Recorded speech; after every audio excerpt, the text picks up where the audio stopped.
So, heute geht es mal ein kleines bisschen tiefer in die Technik, Endstufentechnik, Lautsprechertechnik.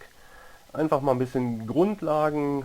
Es geht um Thema Unterspannung, äh, woher auch immer, schlechte Kontakte, schlechte Masseverbindungen, Batterie nicht fit, also zu wenig Spannung am Eingang der Endstufe. Es geht um Thema Clipping, also Aussteuerung über die Grenze hinaus. Es geht um Bassboost. Kann davon mein Verstärker sterben?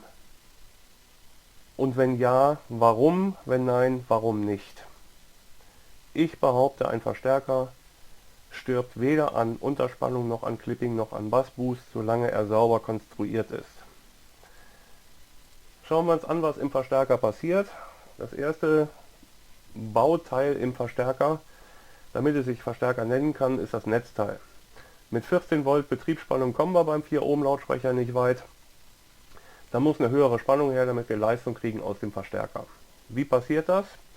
Da ist ein Transformator drin, der wird eingangsseitig von einer Rechteckspannung gespeist. Diese Rechteckspannung wird erzeugt aus der Batteriespannung, unsere 14 Volt. Die wird von den MOSFETs geschaltet, einmal über zwei Spulen, einmal positiv, einmal negativ, und dadurch habe ich eine Wechselspannung in Rechteckform auf der Eingangsseite, auf der Primärseite des Trafos. So, der Trafo hat ein festes Übersetzungsverhältnis, bedingt durch die Anzahl der Spulenwicklungen, und an der Ausgangsseite habe ich den identischen Rechteck, nur mit einer höheren Spannung und einem Symmetriepunkt. Das ist halt mein Massepunkt. Ich habe also eine symmetrische Spannung. Hier ein ganz konkretes Beispiel, Transformator 5 zu 9 drin, 14 Volt Eingangsspannung, plus minus 25 Volt Ausgangsspannung. Idealerweise, wenn die Eingangsspannung sinkt, sinkt im gleichen Verhältnis die Ausgangsspannung des Netzteils und es passiert überhaupt nichts, außer dass mein Verstärker weniger Leistung hat. Geringere Spannung, weniger Leistung, ganz logisch. Mehr passiert nicht.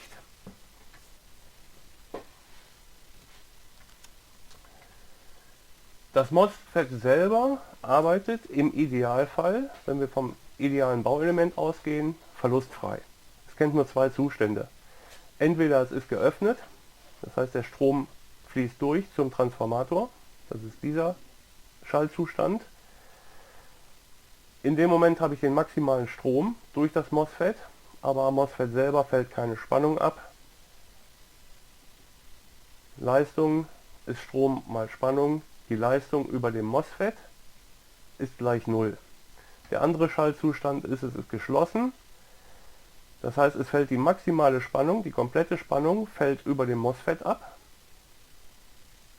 Von Drain to Source kann ich die 14 Volt Betriebsspannung messen. Aber es ist ja geschlossen, es fließt kein Strom, damit ist die Leistung wieder 0.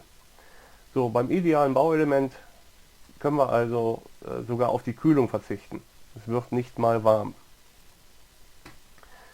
Dummerweise ist so ein MOSFET kein ideales Bauteil, es ist ein reales Bauteil, wir leben in der realen Welt und es hat doch einen Widerstand im geöffneten Zustand. Der wird angegeben im Datenblatt mit dem Wert RDS, Drain Source, On, im Anzustand. So, hier ist mal ein typisches Netzteil-MOSFET dargestellt, kann 65 Ampere schalten bei maximal 60 Volt und der Widerstand im eingeschalteten Zustand ist 16 Milliohm. Bei, und da sind wir genau beim neuralgischen Punkt, VGS, also die Gate-Spannung, 10 Volt. Das Gate ist die Steuerleitung für das MOSFET. Das Gate bestimmt, ob das MOSFET geöffnet oder geschlossen ist. So, und diese Gate-Spannung, das ist der neuralgische Punkt.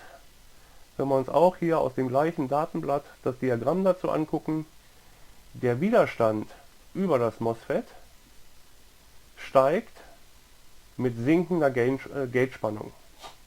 Je geringer die Spannung am Gate ist, umso höher ist der Widerstand, umso höher sind damit die Schaltverluste und die Erwärmung des MOSFETs. So, jetzt sitzt ein Steuerbaustein vor, vielleicht noch ein, zwei Transistoren, diese Gate-Spannung, dieses Gate-Rechteck erzeugen. Das heißt, bei einer Klemmenspannung an der Endstufe von 11 Volt habe ich vielleicht noch 10 Volt Gate-Spannung. Wenn es darunter weiter runter geht, dann wird es langsam richtig kritisch fürs MOSFET, weil dann wird aus dem schönen rechteckigen Schaltverhalten, hier dargestellt, wird eine unsaubere Schaltflanke. Auf dieser unsauberen Schaltflanke habe ich wieder Spannung über das MOSFET und Strom durch das MOSFET. Will heißen, am MOSFET fällt Leistung ab. Dazu kommen unerwünschte Effekte wie das Ringing, die dann verstärkt werden. Das passiert alles, wenn die Gate-Spannung zu weit absackt. Also ein hoher RDS-On verursacht Verluste, verursacht Aufheizen des MOSFETs. Das ganze Netzteil hat höhere Verluste, heizt sich immer weiter auf, bis es irgendwann stirbt. Das ist der Grund, warum ein Netzteil bei Unterspannung sterben kann. Und da sage ich, das ist ein Konstruktionsfehler, weil diese Gate-Spannung sehr, sehr simpel zu stabilisieren ist, über 10 Volt auf 12, 14 Volt und die dann unabhängig von der Eingangsspannung der Endstufe immer die saubere Schaltflanke liefert. In dem Moment, wo das gewährleistet ist, passiert dem Netzteil überhaupt nichts bei Unterspannung. Das Einzige, was passiert ist, der Verstärker hat ein bisschen weniger Strom, ein bisschen weniger Leistung. Mehr passiert nichts. Wenn ein Verstärker durch Unterspannung stirbt, dann ist die Gate-Spannung nicht stabilisiert. Und das ist in meinen Augen in der heutigen Zeit absolut fehlerhaftes Design bei Fahrzeugen mit Start-Stopp-Automatik, wo gefordert wird, Start-Stopp stabil bis 7 Volt runter, kann man keinen Verstärker mehr verkaufen. Ohne stabilisierte Gate-Spannung. Und in dem Fall stirbt er auch nicht durch Unterspannung.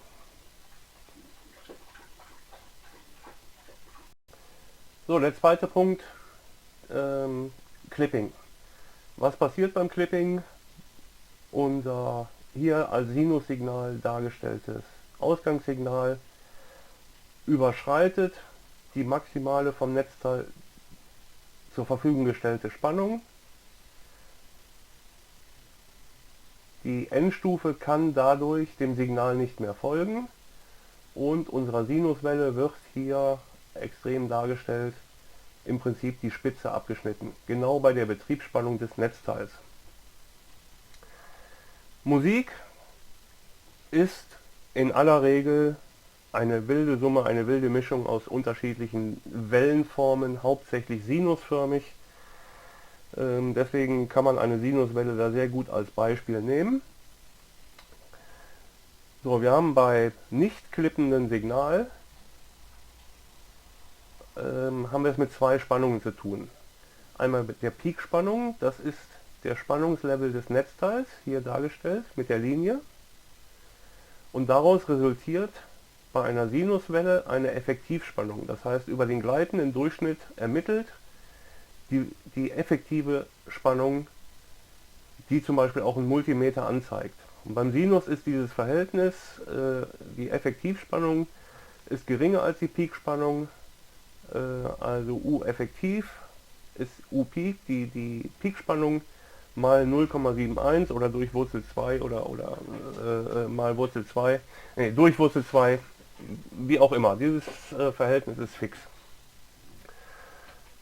So, daraus folgt natürlich auch, wir haben einen Widerstand dran, einen Lautsprecher.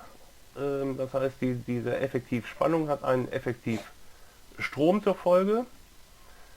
Und der ist, wenn wir jetzt mal die Leistung als gegeben annehmen, ist die Formel, der Effektivstrom, der am Ende auch durch das MOSFET fließen muss, ist die Leistung durch die Effektivspannung. Aber der Spitzenstrom durch das MOSFET, der genau an dieser Stelle im Signal durchfließt, ist der Spitzenstrom, es ist Leistung durch die Spitzenspannung.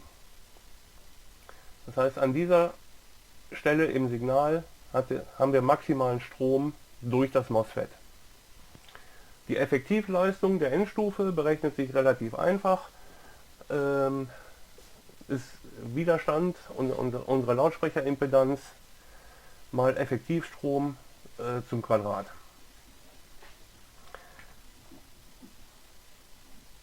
Je mehr das Signal Richtung Clipping geht, hier das ist mal ein fast 100%iges Clipping, umso mehr ähnelt die Signalform einer Rechteckspannung.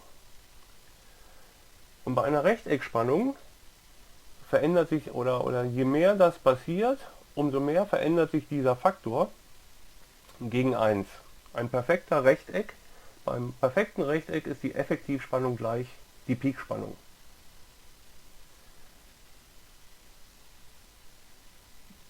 Auch hier gilt wieder die gleiche Formel. Der Effektivstrom ist die Leistung durch durch die Effektivspannung. Die ist aber in dem Falle identisch mit der Peakspannung. Das heißt, der maximale Strom durch das MOSFET ist wieder begrenzt durch die maximale Spannung. Durch die Peakspannung ändert sich nicht. Der maximale Strom durch das MOSFET ist bei vollem Clipping identisch wie im sauberen Arbeitsbereich. Die Leistung, die RMS-Leistung der Endstufe verdoppelt sich aber. Ich habe den gleichen Widerstand. Mein I effektiv ist jetzt um den Faktor 1,41 größer. Das zum Quadrat. 1,41 zum Quadrat ergibt den Faktor 2. Das heißt, meine Leistung, die die Endstufe abgibt, verdoppelt sich beim selben Peakstrom. Das MOSFET selber muss keinen höheren Strom schalten oder verwalten als im sauberen Arbeitsbereich. Ganz konkretes Beispiel: eine Mosconi One 130.4 ist angegeben mit 175 Watt an 2 Ohm. Das gibt einen Effektivstrom von 9,3 Ampere bei einer Spannung von 18,7 Volt. Dann bin ich an 2 Ohm bei 175 Watt. Nehme ich diesen Effektivstrom, die 9,35 Ampere, teile durch die 0,71, durch den Faktor, setze den hier ein, dann bekomme ich bei gleichem Widerstand und gleicher Peakspannung 350 Watt. Also doppelte Leistung, der Peakstrom, und das ist das Entscheidende, durch das MOSFET ist unverändert. Jetzt haben wir beim Clipping noch einen Nebeneffekt dabei. Wir haben wieder die beiden Schaltzustände des MOSFETs, wo über das MOSFET selber null Leistung abfällt. Wir haben entweder den geöffneten Zustand, da ist die Spannung über das MOSFET 0, oder wir haben den geschlossenen Zustand, da ist der Strom über das MOSFET 0. Im sauberen Arbeitsbereich bei der Sinuswelle haben wir aber einen weiten Bereich dazwischen, wo wir ein U und ein I, Spannung und Strom haben, und damit einen verlustbehafteten Bereich, wo Leistung im MOSFET umgesetzt wird. Das ist das analoge Verhalten, und das ist auch der Grund, warum eine Class AB, eine Analog-Endstufe, vom Wirkungsgrad nie mit einer digitalen mithalten kann, weil es genau dieses analoge Verhalten vorweist, was sich im Endeffekt in Wärmeentwicklung am MOSFET äußert. Wir haben beim Wiedergabe eines Sinustons etwa 30% thermische Verluste. Je mehr wir Richtung Clipping gehen, umso mehr geht das Richtung Rechteck. Das heißt, dieser Zwischenbereich, der verlustbehaftet ist für das MOSFET, wird immer geringer. Es geht immer mehr Richtung digitalem Verhalten. Und da haben wir abgesehen von den Bauteilverlusten RDS-on, wie beim Netzteil, haben wir keine thermischen weiteren Verluste. So, wenn wir mal zusammenfassen, der Maximalstrom über das MOSFET bleibt gleich. Die thermische Belastung fürs MOSFET sinkt sogar noch. Das Einzige, was passiert ist beim Clipping, die Ausgangsleistung ist bis Verluste mal außen vor doppelt so hoch.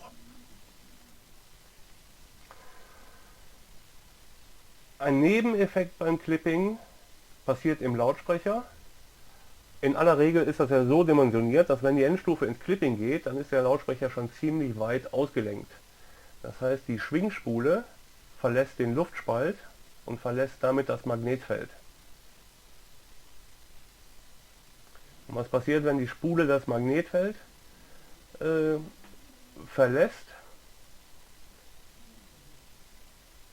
Sie hat eine geringere Induktivität, weil das Kernmaterial, das Magnetfeld, in die Induktivitätsberechnung mit reinfällt, und bedingt durch die geringere Induktivität bei niedrigen Frequenzen, wir reden hier von Basslautsprechern, ist die Impedanz geringer. Das heißt, je weiter ein Subwoofer auslenkt, ein Lautsprecher auslenkt und je weiter die Spule das Magnetfeld verlässt, umso mehr geht die Impedanz Richtung Gleichstromwiderstand der Schwingspule. Drunter gehen kann es nicht.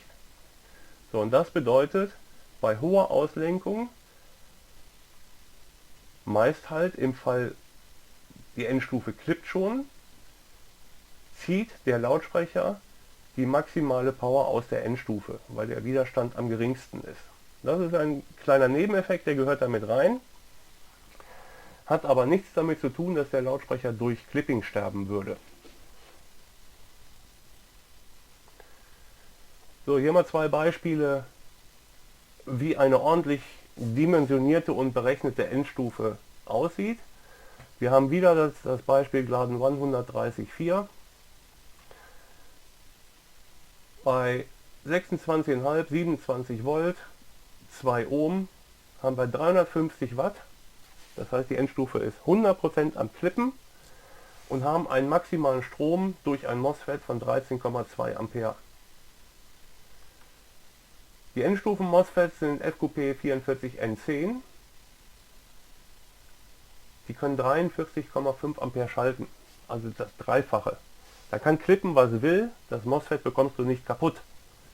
Nicht durch Clipping. Ein zweites Beispiel ist Digital-Endstufe. Da ist es nicht ganz so einfach mit MOSFET-Dimensionierung und Berechnung. Da werden meist Endstufen ICs, Schaltkreise eingesetzt. Eine Mosconi Pico 4 ist ein Endstufen-IC drin, was vom Hersteller vorgegeben ist für Leistungen bis 210 Watt. Und das ist darüber hinaus noch OC, also Overcurrent Protected. Das heißt, wenn der maximale Strom überschritten wird, macht das Ding einfach zu, aber geht nicht kaputt. Auch diese Endstufe kannst du ins Clipping treiben bis 100%, da stirbt nichts. So, auch hier wieder Fazit aus dem Ganzen. Clipping erhöht nicht den Stress für einen Verstärker. Der etwas länger andauernde höhere Strom auf der Clipping-Platte wird kompensiert durch das mehr und mehr digitale Verhalten, das heißt die geringeren thermischen Verluste. Und wenn ein Verstärker durch Clipping stirbt, dann ist schlicht und ergreifend entweder der falsche Einsatzbereich oder der Verstärker ist mit falschen Bauteilen konstruiert. Die Bauteile sind falsch dimensioniert.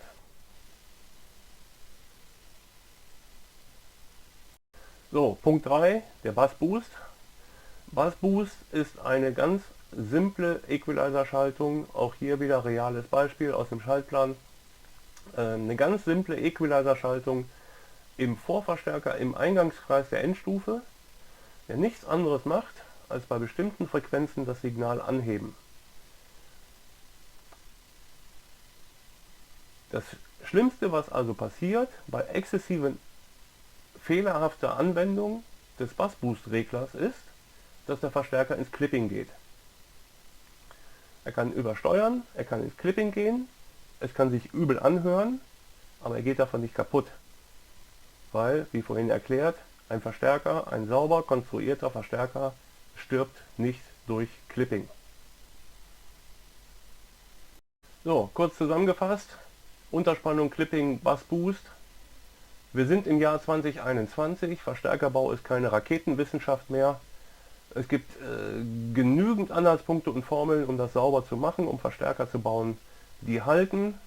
Und wenn dann Verstärker stirbt von einer dieser 3 Punkte, dann ist er schlicht und ergreifend billig und falsch designt. So, abschließend noch ein paar Worte zur Leistungsanpassung, zur Auswahl der Komponenten. Auch da sind viele wilde Theorien im Umlauf. Wie sollte das Verhältnis Leistung der Endstufe zur Belastbarkeit meines Lautsprechers, meines Subwoofers sein? Und da kann man, solange man in einem Bereich hört vom Pegel, wo die Endstufe ein sauberes Signal clippingfrei ausgibt, solange man in diesem Bereich hört, kann man sagen, die Leistung der Endstufe sollte der Belastbarkeit des Subwoofers entsprechen. Das Problem bei der ganzen Geschichte ist, gerade in jungen Jahren wird man auch schon mal ein bisschen übermütig, man kommt gerade aus der Disco, die Ohren sind noch ein bisschen taub, man ist guter Laune, man hört nicht so, wenn der Woofer wirklich am Ende ist und ist geneigt, in solchen Situationen dann auch nochmal eine Schippe mehr draufzulegen. Also sollte man bei der ganzen Berechnung, bei der ganzen Betrachtung so ein bisschen Overkill mit einrechnen. Und wenn man auf der ganz sicheren Seite sein will, dann kann man sagen, die Belastbarkeit des Woofers muss das Doppelte sein von der Leistung der Endstufe.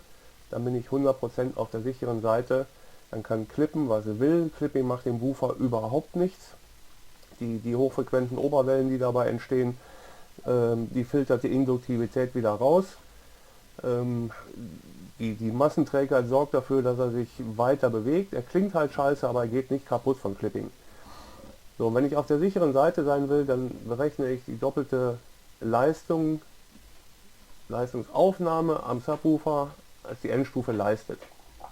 Dann passiert gar nichts. Problematisch bei der Geschichte ist, sauber konstruierte Leistung kostet ein bisschen mehr Geld. Und heute wird sehr häufig irgendwelche umfunktionierten Motortreiber als Endstufe verkauft, die für kleines Geld mächtig Leistung produzieren.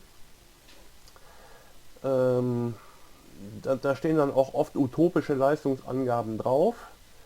Und das gleiche gilt für den Lautsprecher, für die Subwoofer. Das macht sich halt gut auf dem Papier im Verkauf, wenn da möglichst hohe Zahlen stehen. Also ich rede hier von wirklicher, reeller Belastbarkeit in der Praxis. Und das geben halt, man muss es leider sagen, die wenigsten Hersteller ehrlich an. Und dazu kommt, dass Faktoren wie Gehäuseabstimmung, mechanische Belastbarkeit, alles irgendwo dazukommen. Deshalb, die reinen Werte auf dem Papier geben bedingt Aufschluss, sind aber mit Vorsicht zu betrachten. Da ist schon ein bisschen Fachkenntnis, am besten vom Fachhändler gefragt, der die Komponenten besser kennt und wirklich einschätzen kann, was kommt raus und wie viel verträgt er, ohne kaputt zu gehen. Gut, soweit für heute. Danke fürs Zugucken. Bis demnächst.